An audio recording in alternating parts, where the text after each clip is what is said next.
رسوله الكريم أما بعد فأعوذ بالله من الشيطان الرجيم بسم الله الرحمن الرحیم. ہم کل کا ٹوٹا ہوا سلسلہ انشاءاللہ وہیں سے شروع کریں گے. قرآن پاک اور ذکر اللہ تعالیٰ کا ذکر دلوں کے لیے اطمینان کا باعث ہے. جب ہم قرآن سے تعلق جڑ جاتا ہے تو زندگی میں گزارنے میں مزے میں اضافہ ہو جاتا ہے، لیکن اس کے لیے ہمیں اپنے آپ کو اندر سے خاموش کروانا پڑتا ہے. جب باہر کی آوازیں دب جاتی ہیں تو اس کے بعد اندر کی طلب بڑھ جاتی ہے.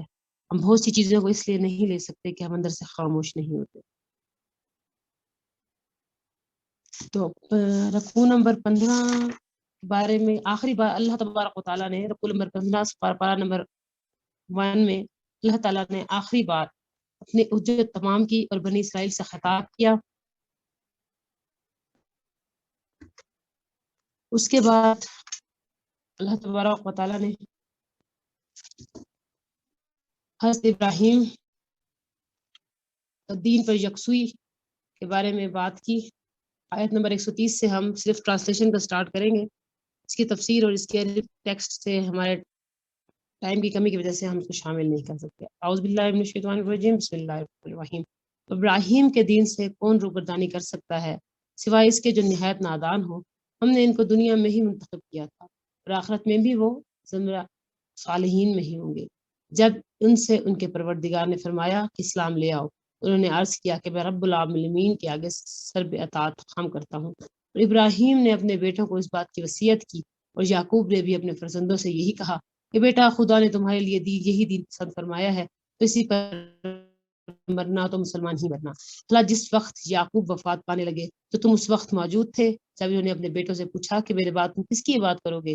تو انہوں نے کہا کہ آپ کے معبود تو اپنے باپ دادا ابراہیم اور اسماعیل اور اسحاق کے معبود کی بات کریں گے جو معبود یکتا ہے اور ہم اسی کے حکم کے فرما بردار ہیں. یہ جماعت گزر چکی، ان کو ان کے اعمال کا بدلہ ملے گا اور تم کو تمہارے اعمال کا، اور جو عمل وہ کرتے تھے ان کی پرستش تم سے نہیں ہوگی.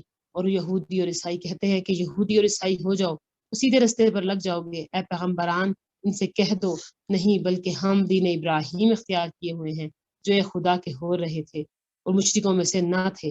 مسلمانوں کہو کہ ہم خدا پر ایمان لائے اور جو کتاب ہم پر اتری اس پر، اور جو صحیفے ابراہیم اور اسماعیل اور اسحاق اور یعقوب اور ان کی اولاد پر نازل ہوئے ان پر، اور جو کتاب موسیٰ اور عیسیٰ کے عطا ہوئی ان پر، اور جو اور پیغمبروں اور ان کے پروردگاروں کی طرف سے ملی ان سب پر ہم ایمان لائے. ہم ان پیغمبروں میں سے کسی میں سے فرق نہیں کرتے اور ہم اسی خدا واحد کے فرما بردار ہے. تو اگر یہ لوگ اسی طرح ایمان لے آئے جس طرح تم ایمان لے آئے تو ہدایت یاب ہو جائیں گے. اگر منہ پھیر لیں اور نہ مانے تو وہ تمہارے مخالف ہیں اور ان کے مقابلے میں تمہیں خدا کافی ہے، وہ سننے اور جاننے والا ہے. کہہ دو کہ ہم نے خدا کا رنگ اختیار کر لیا اور خدا سے بہتر رنگ کس کا ہو سکتا ہے اور ہم اس کی عبادت کرنے والے ہیں. ان سے کہو کیا تم خدا کے بارے میں ہم سے جھگڑتے ہو حالانکہ وہی ہمارا اور تمہارا پروردگار ہے اور ہم کو ہمارے اعمال کا بدلہ ملے گا تم کو تمہارے اعمال کا، اور ہم خاص اسی کی عبادت کرنے والے ہیں. اے یہود اور نصارا کیا تم اس بات کے قائل ہو کہ ابراہیم اور اسماعیل اور اسحاق اور یعقوب اور ان کی اولادیں یہودی اور عیسائی تھی؟ اے محمد ان سے کہو بھلا تم زیادہ جانتے ہو یا خدا؟ اس سے بڑھ کر ظالم کون ہے جو خدا کی شہادت کو جو اس کے پاس کتاب میں موجود ہو چھپائے؟ جو کچھ تم لوگ کر رہے ہو خدا اس سے غافل نہیں. یہ جماعت گزر چکی، ان کو وہ ملے گا جو انہوں نے کیا اور تم کو وہ ملے گا جو تم نے کیا. جو عمل وہ کرتے تھے ان کی پرستش تم سے نہ ہوگی. تو کام کا مقصد پورا ہوا. تو آل عمران میں ہے لقد من اللہ المؤمنین، اللہ نے مومنین پہ احسان کیا کہ اللہ تعالیٰ نے اسوہ حسنہ رسول صلی اللہ علیہ وسلم میں ابراہیم کے طریقے پر عمل کرنے کی، ان کا صبر، ان کا شکر، ان کی رضا پر راضی ہونا، سمعنا و اطعنا سب دے کر حنیف ہو جانا. ہم سے اللہ تعالیٰ نے طلب کیا کہ مرتے دم تک اللہ کی اطاعت پہ رہے. قال اسلمت لرب العالمین، اور ان کو اولاد کی بھی فکر تھی. اپنے بچوں کے دین کے تحفظ کی فکر ساتھ کیجیے، ایسی نیکیاں کرو کہ اولاد تک کچھ تو باقی رہ جائیں. یا بریا بچے کیا کریں گے ہمارے. اور کونو ہم اس فرقہ بلندی سے باہر نکل آئیں، بریلوی، مالکی، حملی، وہابی، اہل حدیث، ان کو چھوڑ کر ابراہیم کے طریقے کو پوجو. فرقوں کی بات مت لاؤ اور نہ کرو. قولوا آمنا باللہ، کہو کہ ہم اللہ پر ایمان لے آئے. تفریق بین الانبیاء کفر ہے، تفضیل بین الانبیاء حقیقت ہے. یہود موسیٰ کو اور عیسیٰ اور موسیٰ میں کوئی فرق نہیں. یہود موسیٰ کو اور حواری عیسیٰ علیہ السلام کو اور مسلمان محمد صلی اللہ علیہ وسلم اور تمام انبیاء کو ایک ہی مانتے ہیں۔ صبغت اللہ، اطاعت کا رنگ، خاندان اور دنیا داری سے بے نیاز، اللہ کے معاملے میں جھگڑتے ہوئے۔ رکوع نمبر 15 میں حضرت ابراہیم کی آزمائش میں پورے اترنا، امن کا گہوارہ، مقام ابراہیم کو جائے نماز بنایا اور اولاد کو بھی ان کی پیروی کل کی پیروی کا حکم دیا۔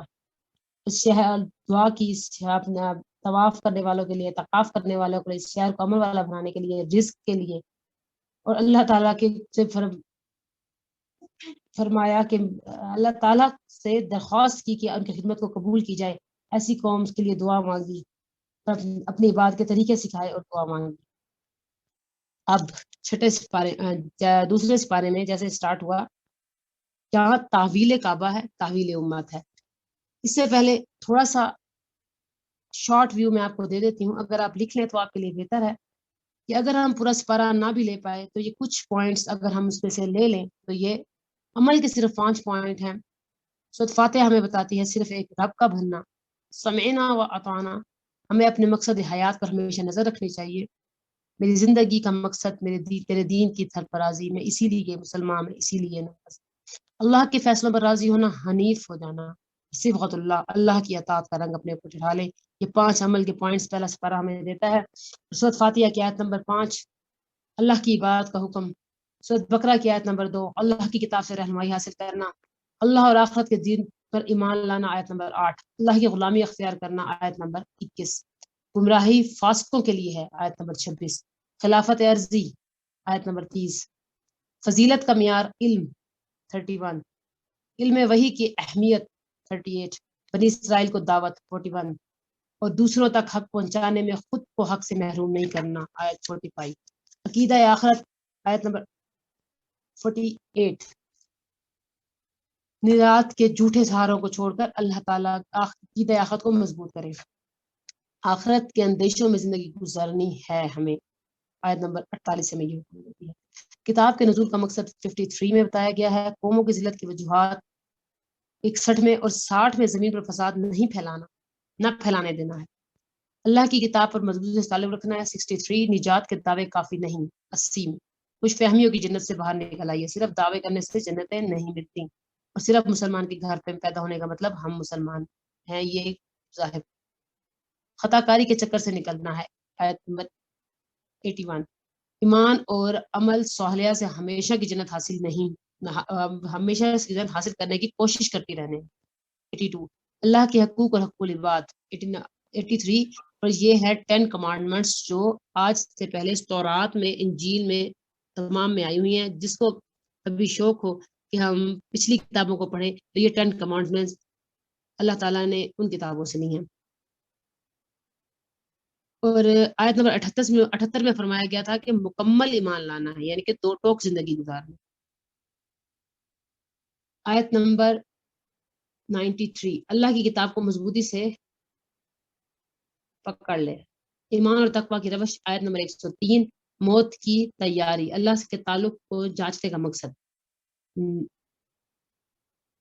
یہ آیت نمبر 94 میں تھا، اپنی ہستی کو اللہ کی اطاعت میں سونپنا ہے 112، نیک روش عمل زیادہ اور باتیں تھوڑی، تلاوت کا حق ادا کرنا ہے آیت نمبر 121، مرتے دم تک فرمانبرداری کا مطالبہ کیا گیا ہے آیت نمبر 139 میں، اور مسلمون 136، مسلمون کے بعد عابدون 138 اور مخلصون 130، ہر شخص اپنے عمل کے بارے میں خود جواب دہ ہے۔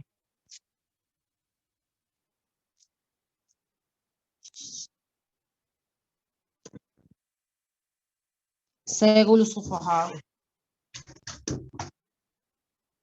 احمق لوگ کہیں گے کہ مسلمان جس قبلے پر پہلے چلے آتے تھے اب اس سے کیوں منہ پھٹے ہیں، تم کہہ دو کہ مشرق اور مغرب سب خدا کا ہی ہے، وہ جس کو چاہتا ہے سیدھے راستے پر چلاتا ہے، اور اسی طرح ہم نے تم کو امت معتدل بنایا ہے تاکہ تم لوگوں پر گواہ بنو اور پیغمبر آخر الزمان تم پر گواہ بنے، اور جس قبلے پر تم پہلے تھے اس کو ہم نے اس لیے مقرر کیا تھا کہ معلوم کریں کہ کون ہمارے پیغمبر کا تابع رہتا ہے اور کون الٹے پاؤں پھر جاتا ہے، اور یہ بات یعنی تحویل کعبہ لوگوں کو گراں معلوم ہوئی، مگر جن کو خدا نے ہدایت بخشی وہ اس سے گراں نہیں سمجھتے، اور خدا ایسا نہیں کہ تمہارے ایمان کو یوں ہی کھو دے، تم خدا تو لوگوں پر بڑا مہربان ہے اور صاحب رحمت ہے۔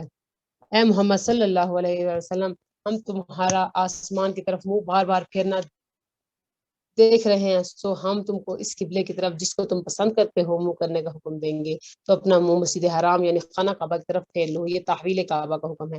اور تم لوگ جہاں ہوا کرو نماز پڑھنے کے وقت اسی مسجد کی طرف منہ کر لیا کرو، اور جن لوگوں کو کتاب دی گئی ہے وہ خوب جانتے ہیں کہ نیا قبلہ ان کے پروردگار کی طرف سے حق پر ہے، اور جو کام یہ لوگ کرتے ہیں خدا ان سے بے خبر رہیں۔ اور اگر تم ان اہل کتاب کے پاس تمام نشانیاں بھی لے کر آ جاؤ تو بھی یہ تمہارے قبلے کی پیروی نہ کریں گے، اور تم بھی ان کے قبلے کی پیروی کرنے والے نہیں ہو، اور ان میں سے بعض کے قبلے کے پیروکار نہیں۔ اگر تم باوجود اس کے کہ تمہارے پاس دانش یعنی وہی خدا آ چکی ہے ان کے خواہشات پیچھے چلو تو ظالموں میں داخل ہو جاؤ گے۔ جن لوگوں کو ہم نے کتاب دی اور وہ ان پیغمبر آخر الزماں کے اس طرح پہچانتے ہیں جس طرح وہ اپنے بیٹے کو پہچانتے ہیں۔ یہ ذکر کر رہے ہیں پچھلے مطلب اہل کتاب کا، کہ ان کے اندر کتاب کے اندر حضور صلی اللہ علیہ وسلم کی نشانیاں ایسے دی گئی تھی کہ اگر ان کے سامنے حضور صلی اللہ علیہ وسلم کو صاف رکھ دیا جائے تو وہ ایسے ان کو پہچان لیتے ہیں ایسے اپنے بیٹوں کو پہچانا کرتے تھے، مگر ایک فریق ان میں سے سچی بات کو جان بوجھ کر چھپا رہا ہے۔ اے پیغمبر، یہ نیا قبلہ تمہارے پروردگار کی طرف سے حق ہے، تم ہرگز شک کرنے والوں میں نہ ہونا، اور ہر ایک فرقے کے لیے ایک سمت مقرر ہے جدھر وہ عبادت کے وقت منہ کیا کرتے ہیں۔ تم نیکیوں میں سبقت حاصل کرو، تم جہاں ہوگے خدا تم سب کو جمع کرے گا، بے شک خدا ہر چیز پر قادر ہے۔ اور تم جہاں سے نکلو نماز میں اپنا منہ مسجد محترم کی طرف کر لیا کرو، یعنی مسجد حرام کی طرف، بیت المقدس سے مسجد حرام کی طرف۔ اب قبلہ منتقل ہو چکا ہے، بے شک وہ تمہارے پروردگار کی طرف سے حق ہے، اور تم لوگ جو کچھ کرتے ہو خدا اس سے بے خبر نہیں۔ اور تم جہاں سے نکلو مسجد محترم کی طرف منہ کر کے نماز پڑھا کرو، مسلمانوں تم جہاں ہوا کرو اسی مسجد کی طرف رخ کیا کرو۔ یہ تاکید اس لیے کی گئی کہ لوگ تم کو کسی طرح کا الزام نہ دے سکیں، مگر ان میں سے جو ظالم ہے وہ الزام دے تو دے، سو ان سے مت ڈرنا، مجھ سے ڈرتے رہنا۔ اور یہ بھی مقصود ہے کہ میں تم کو اپنی تمام نعمتیں بخشوں، اور یہ بھی کہ تم راہ راست پر چلو، جس طرح من جملہ نعمتوں کے ہم نے تمہیں میں سے ایک رسول بھیجا، اور تم کو ہماری آیتیں پڑھ پڑھ کر سناتے اور تمہیں پاک بناتے، اور کتاب یعنی قرآن اور دانائی سکھاتے اور ایسی باتیں بتاتے ہیں جو تم پہلے نہیں جانتے تھے۔ سو تم مجھے یاد کیا کرو، میں تمہیں یاد کیا کروں گا، اور میرے احسان مانتے رہا کرو اور ناشکری نہ کیا کرو۔ اے ایمان والو، صبر اور نماز سے مدد لیا کرو، بے شک خدا صبر کرنے والوں کے ساتھ ہے۔ اور جو لوگ خدا کی راہ میں مارے جائیں ان کی نسبت یہ نہ کہنا کہ وہ مر گئے ہیں، وہ مردہ نہیں ہیں بلکہ وہ زندہ ہیں، لیکن تم نہیں جانتے۔ شہادت کا آیت ہے شہیدوں پر کہ وہ مردہ نہیں ہیں، وہ زندہ ہیں۔ اور ہم کسی قدر خوف اور بھوک اور مال اور جانوں اور میووں کے نقصان سے تمہیں آزمائش کریں گے۔ یہ اس بات کی دلیل ہے کہ جب انسان سیدھی راہ پر ہوتا ہے، اللہ کی راہ پر ہوتا ہے، تو وہ ضرور آزمایا جاتا ہے، کوئی خوف سے، کوئی بھوک سے، کوئی مال سے، کوئی جانوں اور مایوں کے نقصان سے آزمائش کریں گے۔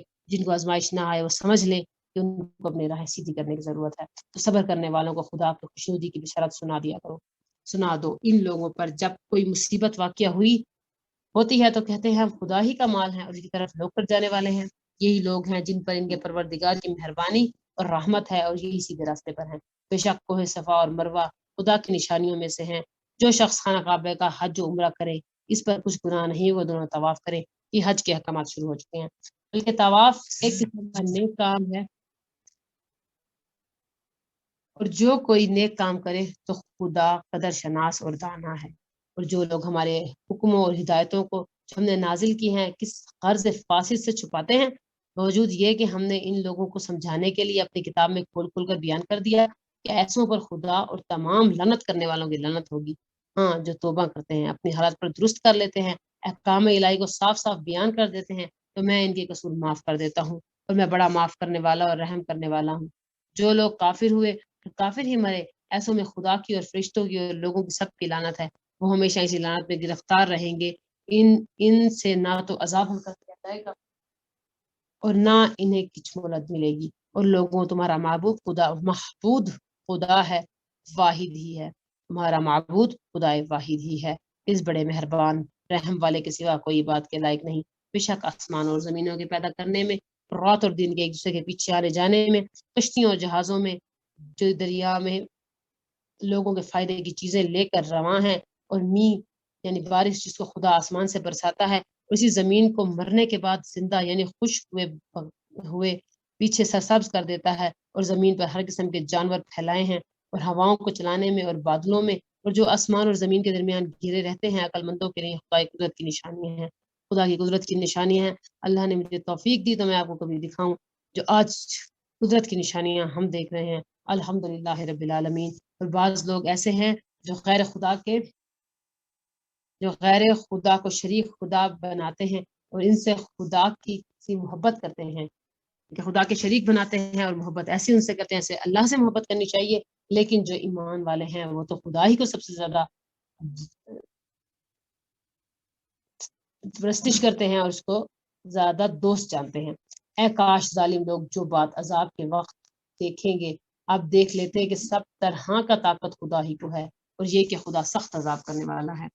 اسی دن کفر کے پیشوا اپنے پیروی کرنے والوں سے بیزاری ظاہر کریں گے، اور دونوں عذاب الہی دیکھ لیں گے، اور ان کے آپس کے تعلقات منقطع ہو جائیں گے۔ یعنی کہ ہم دنیا میں اگر اب پچھلے اس بارے میں ہم نے یہ آیت پڑھی کہ غلط فہمی میں نہ رہنا، خوش فہمیوں کی جنت میں نہ رہنا، اور یہاں بتایا جا رہا ہے کسی قسم کی کوئی اگر ہم نے اپنے لیے رکھی ہوئی ہے، کیا کہہ سکتے ہیں اس کو، خوش فہمی کہ ہم کسی کی وجہ سے بخش دیے جائیں گے، سفارش قبول کر لی جائے گی، یا کسی کی بھی کسی قسم کی سفارش، تو یہ آیت اس بات کا زور مخالفت کرتی ہے کہ تم ہرگز دوزخ سے نہ نکل سکو گے اگر دوزخ کے قابل ہوئے۔ یہ حال دیکھ کر پیروی کرنے والے حسرت سے کہیں گے اے کاش ہم پھر دنیا میں جانا نصیب ہوتا، کہ جس طرح ہم سے بیزار ہو رہے ہیں اسی طرح ہم بھی ان سے بیزار ہو جاتے۔ اس طرح خدا ان کے اعمال حسرت بنا کر دکھائے گا، اور دوزخ سے نکل نہیں سکیں گے۔ لوگوں جو چیزیں زمین میں حلال طیب ہیں وہ کھاؤ، اور شیطانوں کے قدموں پر نہ چلو، وہ تمہارا کھلا دشمن ہے، اور تم کو برائی اور بے حیائی ہی کے کام کرنے کا حکم دیتا ہے۔ اور یہ بھی کہ خدا کی نسبت ایسی باتیں کہو جن کا تمہیں کچھ بھی علم نہیں، یعنی کہ خدا کے بارے میں ایسی باتیں کہو جن کا کچھ علم نہیں، اس کا حکم شیطان دیتا ہے۔ وہ تم کو برائی اور بے حیائی ہی کے کام کرنے کا کہتا ہے، اور وہ یہ بھی کہ خدا کی نسبت سے ایسی باتیں کہو جن کا تمہیں کچھ علم بھی نہیں۔ اور جب ان لوگوں سے کہا جاتا ہے کہ جو کتاب خدا نے نازل فرمائی ہے اس کی پیروی کرو، تو کہتے ہیں نہیں، بلکہ ہم تو اس چیز کی پیروی کریں گے جس پر ہم نے اپنے باپ دادا کو پایا، بھلا اگرچہ ان کے باپ دادا نہ کچھ سمجھتے ہو اور نہ سیدھا راستے پر ہو، تب بھی وہ ان کی تقلید کیے جائیں گے۔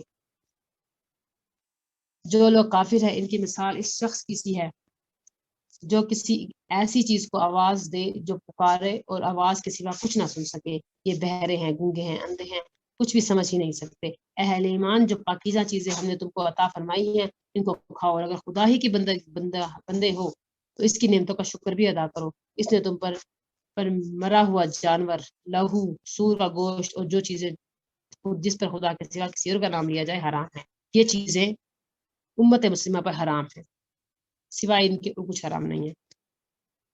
ہاں، جو ناچار ہو بشرطیہ خدا کی نافرمانی نہ کرے، حد ضرورت سے باہر نہ نکل جائے، اس پر کچھ گناہ نہیں، بے شک خدا بخشنے والا اور رحم کرنے والا ہے۔ جو لوگ خدا کی کتاب سے ان کی آیتوں ہدایتوں کو جو اس نے نازل فرمائی ہیں چھپاتے ہیں، ان کے بدلے تھوڑی قیمت یعنی دنیاوی منفعت حاصل کرتے ہیں، وہ اپنی پیٹھوں میں محض آگ بھر رہے ہیں، اپنے پیٹوں میں محض آگ بھر رہے ہیں۔ ایسے لوگوں سے خدا قیامت کے دن نہ کلام کرے گا، نہ ان کے گناہوں سے پاک کرے گا، اور ان کے لیے دکھ دینے والا عذاب ہے۔ اس سے بڑے حسرت کی بات ہی کوئی نہیں ہے کہ اللہ تبارک و تعالیٰ جو ہمارا خالق مالک کو ہماری طرف نظر ہی نہ کرے اور ہم سے بات ہی نہ کرے، تو قیامت کے دن ایسے لوگوں کے لیے وعید ہے۔ یہ وہ لوگ ہیں جنہوں نے خود ہدایت چھوڑ کر گمراہی اور بخشش چھوڑ کر عذاب خریدا، یہ آتش جہنم کی کو کیسے برداشت کریں گے؟ اور کسی طرح یہ آتش جہنم کو برداشت کرنے والے ہیں؟ یہ اس لیے کہ خدا نے کتاب سچائی کے ساتھ نازل فرمائی، اور جن لوگوں نے اس کتاب میں اخلاف کیا وہ ضد میں ہیں، اب ضد میں آ کر نیکی سے دور ہو گئے ہیں۔ نیکی یہی نہیں کہ تم مشرق اور مغرب کو قبلہ سمجھ کر ان کی طرف منہ کر لو، بلکہ نیکی یہ ہے کہ لوگ خدا اور فرشتوں اور اللہ کی کتاب پر اور پیغمبروں پر ایمان لائیں، اور مال باوجود عزیز رکھنے کے رشتہ داروں اور یتیموں اور محتاجوں اور مسافروں اور مانگنے والوں کو دے، اور گردنوں کے چھڑوانے میں خرچ کریں، نمازیں پڑھیں، زکوٰۃ ادا کریں، اور جب عہد لیں تو اس کو پورا کریں، اور سختی اور تکلیف میں اور مارکائے کارزار کے وقت ثابت قدم رہے۔ یہی لوگ ہیں جو ایمان میں سچے ہیں، اور یہی ہیں جو خدا سے ڈرنے والے ہیں۔ یہ عمل کی چند باتیں تھیں جو صرف نماز ادا کرنا مسلمانوں کے لیے اولین ترجیح ہے، فرضیت ہے، لیکن اس کے بعد عمل کی یہ چند باتیں اگر ان پہ عمل کیے جائیں گے تب تو ہم مسلمان ہیں۔ تو انشاءاللہ اللہ توفیق عطا فرمائے کہ ہم ان پر سختی سے عمل کریں۔ مومنو، تم اگر مقتولوں کے بارے میں قصاص یعنی خون کے بدلے خون کا حکم دیا جاتا ہے، اب یہ قصاص کا حکم ہے، اس طرح کہ یہ اس طرح پر کہ آزاد کے بدلے میں آزاد مارا جائے گا، غلام کے بدلے میں غلام، عورت کے بدلے میں عورت، یعنی کہ جو قتل کرے گا اس کو اس کا بدلہ دینا ہوگا۔ اگر قاتل کو اس کے مقتول بھائی کی قصاص میں سے کچھ معاف کر دیا جائے تو وارث مقتول کو پسندیدہ طریق سے قرارداد کی پیروی یعنی مطالبہ خون بہا کرنا اور قاتل کو خوش ہوئی کے ساتھ ادا کرنا چاہیے، یعنی کہ اگر جن کا قتل ہوا ہے وہ معاف کرنا چاہیں اور کوئی کچھ اس کے بدلے میں کچھ قصاص لے لیں تو وہ ہو سکتا ہے، لیکن جو قاتل ہیں اس کو خوش ہوئی کے ساتھ، خوش نمائی کے ساتھ ادا کر دینا ہے۔ پروردگار کی طرف سے تمہارے لیے آسانیاں اور مہربانیاں ہیں، جو اس کے بعد زیادتی کرے اس کے لیے دکھ دینے کا عذاب ہے۔ قصاص کے آگے کچھ شرائط ہیں کہ صرف مطلقاً حکم نہیں ہے، کچھ شرائط ہے کسی کے اوپر قصاص قبول کیا جا سکتا ہے، اس موقع پر ایسا ہوتا ہے جو عمدن قتل کیا جاتا ہے اس پہ قصاص قبول نہیں کیا جائے گا، مطلب قصاص کے بدلے پیسے قبول نہیں کیے جائیں گے، قصاص کے جان کے بدلے جان ہی۔ اللہ تعالیٰ نے کبھی ہمیں توفیق دی تو اللہ تعالیٰ سے دعا کر لیں، کبھی اللہ تعالیٰ ہمیں تفسیر سے قرآن پاک کو ہر لفظ کو لینے والا بنا دے اور اس پر عمل کرنے والا بنا دے۔ اور اے اہل عقل، حکم قصاص میں تمہاری زندگانی ہے اور تم قتل اور خون ریزی سے بچو۔ تم پر فرض کیا جاتا ہے کہ جب تم کسی کو جب میں سے کسی کو موت کا وقت آ جائے اور اگر وہ کچھ مال چھوڑ جائے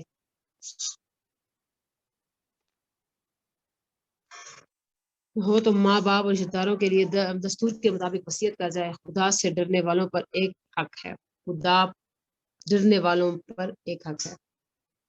جو شخص وصیت کو سننے کے بعد بدل ڈالے تو اس کے بدلنے کا گناہ انہی لوگوں پر ہے جس نے اس کو بدلا، بے شک خدا سنتا اور جانتا ہے۔ اگر کسی کو وصیت کرنے کے وقت کسی وارث کی طرفداری یا حق تلفی کا اندیشہ ہو تو اگر وہ وصیت کو بدل کر وارثوں میں صلح کرا دے تو اس پر کچھ گناہ نہیں۔ مرنے والے جب وصیت کر رہا ہو جو موجود ہو وصیت کو ویسے کا ویسے پہنچا دے، اگر اس میں تبدیلی کرے گا تو وصیت سننے والا ہے اس پہ سو گناہ آئے گا۔ ہاں، اگر وصیت کرنے والے نے ایسی وصیت کی جو اس پہ مرنے کے بعد اس پہ وعید ہو اور وہ اس نیت سے کہ مرنے والے کو گناہ نہ ہو، اس کی تکلیف کم کرنے کے لیے سمجھا کر وارثوں کو بٹھا کر اس وصیت کو بدل دے تب اس پہ گناہ نہیں ہے، بے شک خدا بخشنے والا اور رحم کرنے والا ہے۔ مومنو، تم پر روزے فرض کیے گئے، روزے فرضیت 183 سورۃ البقرہ، تم پر روزے فرض کیے گئے ہیں جس سے تم سے پہلے لوگوں پر فرض کیے گئے تھے تاکہ تم پرہیزگار بن جاؤ، یعنی کہ روزے صرف مسلمانوں پر نہیں، مسلمانوں سے پہلے امتوں پر بھی فرض تھے۔ روزوں کے دن گنتی کے چند ہیں، اور جو شخص تم میں سے بیمار ہو یا سفر میں ہو تو دونوں دوسرے دنوں میں یہ روزوں کے شمار پورے کر لے۔ جب روزہ ہم چھوڑیں گے کسی شرعی وجہ سے تو اس کو بعد میں پورا کرنا ہوگا۔ اور روزوں کے مخصوص دن کون سے ہیں؟ رمضان اور 20 دن، اس میں روزے کی فرضیت کا حکم ہے۔ جو لوگ روزے رکھنے کی طاقت رکھیں لیکن رکھے نہیں، وہ روزے کے بدلے محتاج کا کھانا کھلا دیں۔ جن پر روزے فرض کیے گئے ہیں اگر روزہ نہ رکھ سکیں، کمزور ہو گئے ہیں تو وہ محتاج کو کھانا کھلائیں گے۔ اور جو کوئی شوق سے نیکی کرے تو اس کے حق پر زیادہ اچھا ہے، یعنی کہ روزہ بھی رکھ لے اور محتاج کو کھانا بھی کھلا دے تو یہ اس کے زیادہ بہتر ہے۔ اگر سمجھو تو روزہ رکھنا ہی تمہارے حق میں سب سے بہتر ہے۔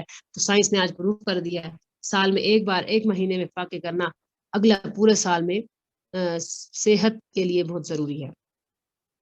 روزوں کا مہینہ رمضان کا مہینہ ہے جس میں قرآن اول نازل ہوا اور جو لوگوں کا رہنما ہے اور جس میں ہدایت کھلی کھلی نشانیاں ہیں اور جو حق و باطل کو الگ الگ کرنے والا ہے۔ تو جو کوئی تم میں سے اس مہینے میں موجود ہو چاہیے کہ پورے مہینے کے روزے رکھے، اور جو کوئی بیمار ہو سفر میں ہو تو دوسرے دنوں میں رکھ کر اس کا شمار پورا کر لے۔ خدا تمہارے حق میں آسانی چاہتا ہے، سختی نہیں چاہتا۔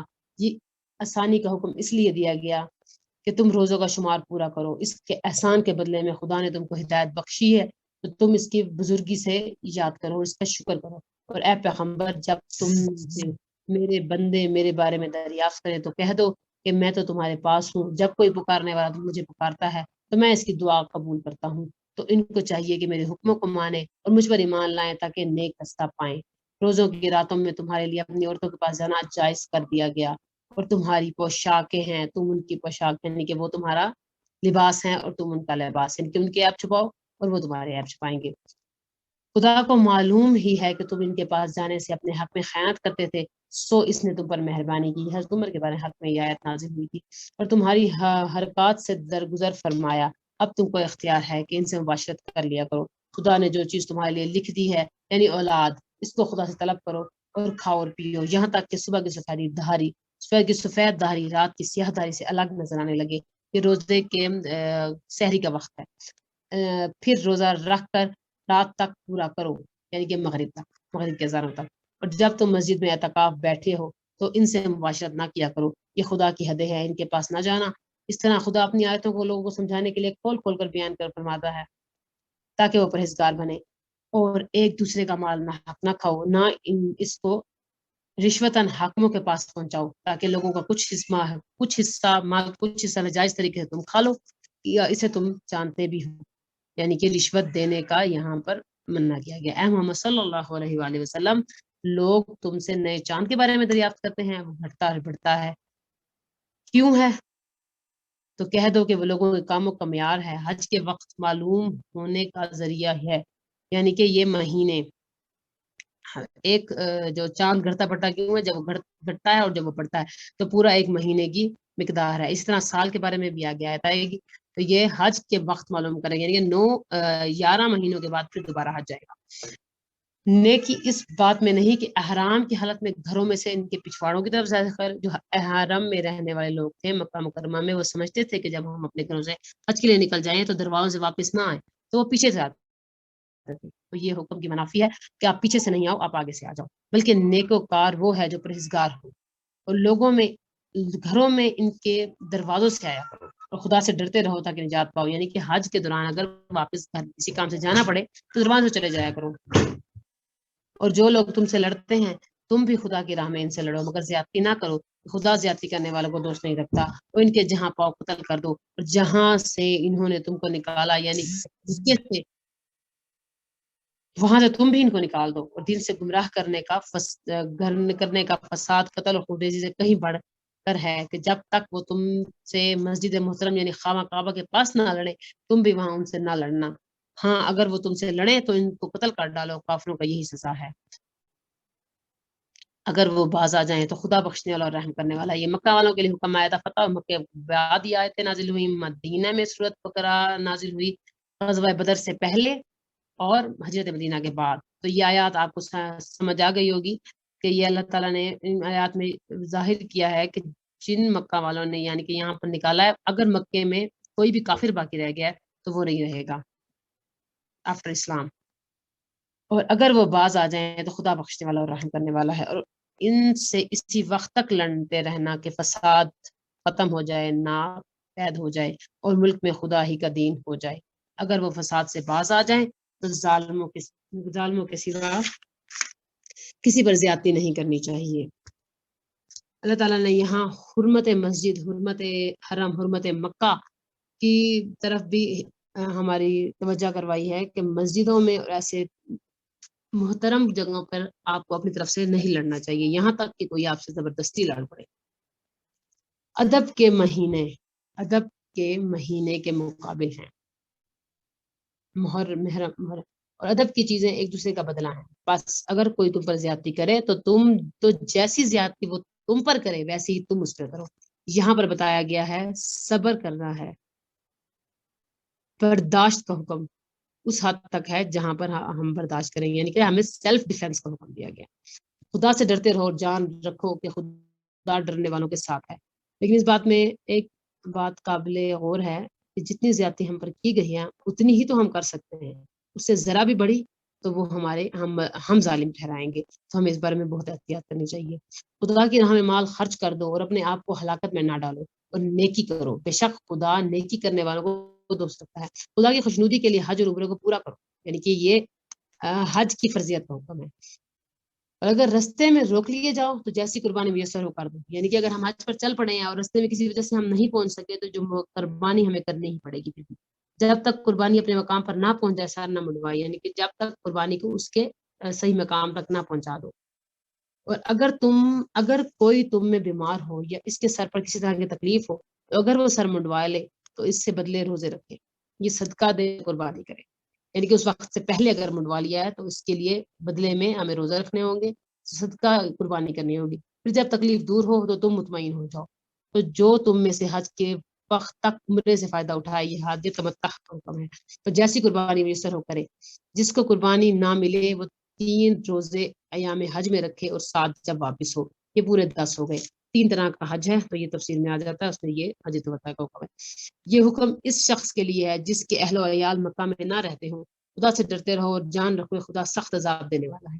حج کے مہینے معین ہے اور جو معلوم ہے، جو شخص ان مہینوں میں حج کی نیت کر لے تو حج کے دنوں میں نہ عورتوں سے اختلاط کرے، نہ کوئی برا کام کرے، نہ کسی سے جھگڑا کرے، اور جو نیک کام تم کرو گے وہ خدا کو معلوم ہو جائے گا. اور زیادہ راہ یعنی رستے کا خرچ ساتھ لے جایا کرو، کیونکہ بہتر فائدہ زیادہ راہ کا پرہیزگاری ہے. اور اے حق والا مجھ سے ڈرتے رہو، یعنی کہ ہمیں مانگنے کا حکم نہیں دیا گیا، ہم زیادہ راہ ساتھ لے کر جائیں گے. کہ اگر ہم باہر کسی چیز سے روٹی پانی آنا جانا اتنے جب تک ہمارے پاس موجود ہو پھر ہم جائیں گے حج کرنے. اس کا تمہیں کچھ گناہ نہیں کہ حج کے دنوں میں بذریعہ تجارت اپنے پروردگار سے روزی طلب کرو. یعنی کہ حج پہ اگر ہم جاتے ہیں تو وہاں تجارت بھی کر سکتے ہیں. اور جب عرفات سے واپس ہونے لگو تو مشعر حرام یعنی مزدلفہ میں خدا کا ذکر کرو، اور اس طرح ذکر کرو جس طرح اس نے تم کو سکھایا، اور اس سے بیشتر تم لوگ ان طریقوں سے محض ناواقف تھے. اللہ تعالیٰ نے جو حج کے طریقے سکھائے اس طرح سے سکھایا کرو. پھر جہاں سے وہ لوگ واپس ہوئے ہوں وہیں سے تم بھی واپس ہو جاؤ. خدا سے بخشش مانگو، بے شک خدا بخشنے والا اور رحمت کرنے والا ہے. پھر جب حج کے تمام ارکان پورے کر چکو تو منام خدا کو یاد کرو جس طرح سے اپنے باپ دادا کو یاد کرتے ہیں. یعنی کہ اس طرح اس شدت سے اللہ تعالیٰ کا ذکر کرو جس طرح سے ہمیں ہمارے ماں باپ، ہمارے بچے، ہماری اولادیں، ہمارے باپ دادا سے ہم محبت کرتے ہیں، اس سے بھی بڑھ کر بلکہ اس سے بھی زیادہ. اور بعض لوگ ایسے ہیں جو خدا سے التجا کرتے ہیں کہ اے پروردگار ہم کو دنیا ہی میں عنایت کر دے. ایسے لوگوں کا آخرت میں کچھ حصہ نہیں ہے. اور بعض ایسے بھی ہیں کہ جو دعا کرتے ہیں کہ پروردگار ہم کو دنیا میں نعمت عطا فرما اور آخرت میں بھی نعمت بخشی اور دوزخ کے عذاب سے محفوظ رکھی ہو. یہی لوگ ہیں جن کے لیے ان کے کاموں کا حصہ یعنی اجر نیک تیار ہے. خدا جلد حساب لینے والا ہے اور جلد اجر دینے والا ہے. اور قیام منا کے دونوں منا کے جب ہم منا میں قیام کر رہے ہیں ان دنوں میں جو گنتی کے دن ہے خدا کو یاد کر لیا کرو. اگر کوئی جلدی کرے تو 2 ہی دن میں چلا جائے تو اس پر کچھ گناہ نہیں. جو بات تک ٹھہرا رہے اس پر بھی کچھ گناہ نہیں. یہ باتیں اس شخص کے لیے ہیں جو خدا سے ڈرے، اور تم خدا سے ڈرتے رہو. جان رکھو گے تم سب اس کے پاس جمع کیے جاؤ گے. یہ قرآن پاک میں جو احکامات ہیں یہ صرف ان کے لیے ہیں جو متقی ہیں، جو اللہ سے ڈرتے ہیں، جو مسلمان ہونے کا حق ادا کرتے ہیں، جو اپنے مالک کو اس کے حقوق دینا چاہتے ہیں. تو ان کے لیے حکم ہے کہ قرآن پاک کو پڑھیں، اپنے مسئلے کا حل تلاش قرآن پاک سے کریں. اور کوئی شخص تو ایسا ہے جس کی گفتگو دنیا کی زندگی میں تم کو دلکش معلوم ہوتی ہے، بات کرتا ہے تو تم خوش ہوتے ہو. مطلب آج کل کے ہم بلاگرز کو دیکھ لیں، آج کل ہم ٹیوٹرز کو دیکھ لیں، ٹک ٹاکرز کو دیکھ لیں، تو ان کے انداز اچھا لگتا ہے، دلکش معلوم ہوتا ہے. اور وہ اپنے فیما ضمیر پر خدا کو گواہ بناتا ہے حالانکہ وہ سخت جھگڑالو ہے. اس کا جب پیٹھ پھیر کر چلا جاتا ہے تو زمین میں دوڑتا پھرتا ہے تاکہ اس فتنہ انگیزی کرے اور کھیتی کو برباد کرے، انسانوں اور حیوانوں کی نسل کو نابود کر دے. خدا فتنہ انگیزوں کو پسند نہیں کرتا. آپ دیکھ لیں کس طرح سے فتنہ بنے ہوئے ہیں ہمارے لیے یہ گیجٹس، جو کہ ہمارے لیے منافع کا باعث بھی ہیں. تو ان میں جو فاسق لوگ ہیں اس کو اپنی میم ہم اگین سٹارٹ کرتے ہیں، ٹائم ختم ہو رہا ہے میٹنگ کا. جی ٹھیک ہے، اوکے.